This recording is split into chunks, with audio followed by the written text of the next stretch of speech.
Okay, I've got to share a quick story just from Sandy and my life recently, and a lesson we've been learning and that really hit home in the past couple weeks here in the Cridides household. So, and someone framed it this way, and I was like, oh, that's right. They told us rejection is God's protection. And whatever your spiritual beliefs are, rejection is your creator's protection. And I was like, whoa. What? But it hurts to get rejected. Well, shoot, there's a reason behind that. It wasn't meant to be. So Sandy and I have been on this home search for a while about, we got 2 months left till baby Cam comes, and Sandy's like on a snap at the drop of a hat is like, we got to move. Our current place, our current place was fine. It was a 3-bed, 2-bath condo in Laguna Niguel, California. We totally could have been the 3 of us there. But that motherly, that woman's intuition, especially that Sandy intuition, she was like, no, we got to move. We're moving. And I was like, oh my gosh. She goes, and I don't want to do it too close to baby Cam coming, so we're moving by October 1st. And I was like, that's in like a month. You want to... Oh, okay. And I go into like dad mode, lion mode, right? I'm like, okay, I gotta figure this out. That's oftentimes what happens in our family. Like Sandy has a vision or has an intuition. Not to say we both don't. I do too. But when Sandy does it, I'm like, once I get on board with it, which usually it takes me a little bit, I'm like, okay, I gotta execute here. I gotta deliver this to my sweet wife. And now my future sweet baby, my sweet family. So we go on the hunt. I have every alert ever on in the history of the internet, like sending me any places coming. I figured, okay, we need to move in the next like 21 days, and we're not going to like sell our home, buy a new home all in that time span. So I'm like, you know what we're going to do? We're going to lease our next place. The market's super hot right now anyway, right? We're going to sell our condo at the top of the market, rent for a year or two, and go from there. Anyway, so that's the plan. Then we're looking at rental units. We're looking at leases. We're looking at everything. We're like, one comes on the market we're like, boom, we send it to our agent. Shout out you, Chris. And we're going to see it. And the rental market is just as hot. People are coming in and it gets swooped off day of. So we realize, oh my gosh, we literally have to like reach out within hours and be ready to see it that day and be ready to put an offer that day above ask and above the term and all these things. It's crazy. So we go do that on about a dozen places over about 3 weeks, and all of them fall through. None of them. There was a few that we were like, oh, we're going to get this one. Nope. Rejected. So we're like, dang. And amidst that, it's raining one day, which is rare in California. And we're at our condo, and this snail starts climbing up our patio screen door.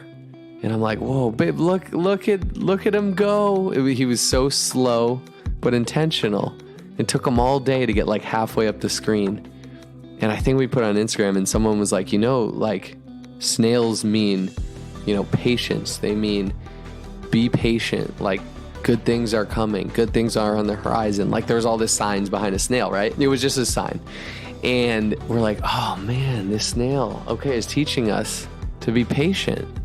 But how do we be patient when we have like 7 days till our deadline to move before we're like locked up, like we're staying put for welcoming baby Cam into the world? And all of a sudden this place comes on the market, and it just so happens to be the neighborhood that I was born in, that I came home from the hospital to when I was born 32 years ago.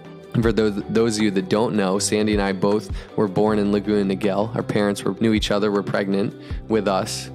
I moved to the East Coast, to the Boston area, when I was about 3. So I didn't grow up in California, but I was born there, and I lived there for 3 years. And there happened to be a place in that same neighborhood, which I love, by the way, a mile down the road from our condo. And we were like, this could be it. This could be it. Anyways, we acted right away. We're like, we love it. We saw it like within hours of it being listed. We were the first ones to reach out to them. We said, we'll take it. We'll above market, past the term, all the things. We set ourselves up for success.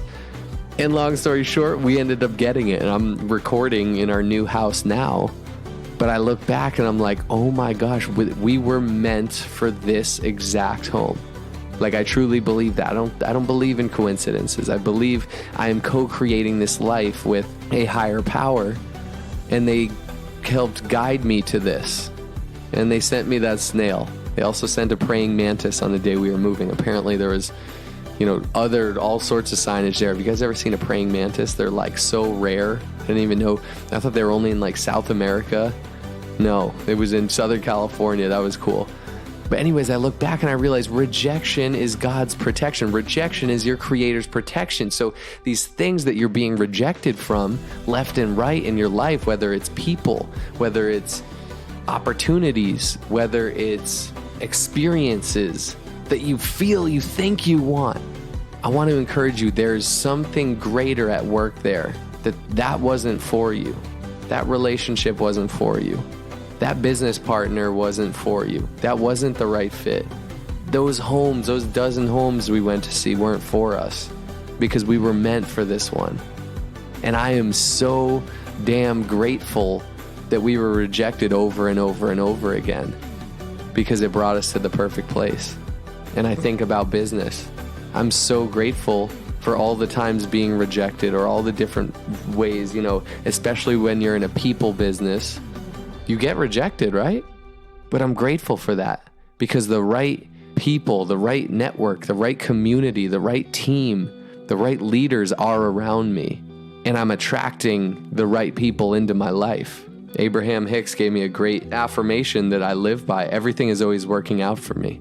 So when things don't, I will get upset momentarily, but I'm going to come back to rejection is my Creator's protection. And everything is always working out for me. Because when you believe those things, then you know the path you are on is a path you are meant to be on. And you are in alignment. So the next time you get rejected, what if we all just smiled? It was like, here it is. My Creator's protection. Happy Friday, y'all. Have a great weekend.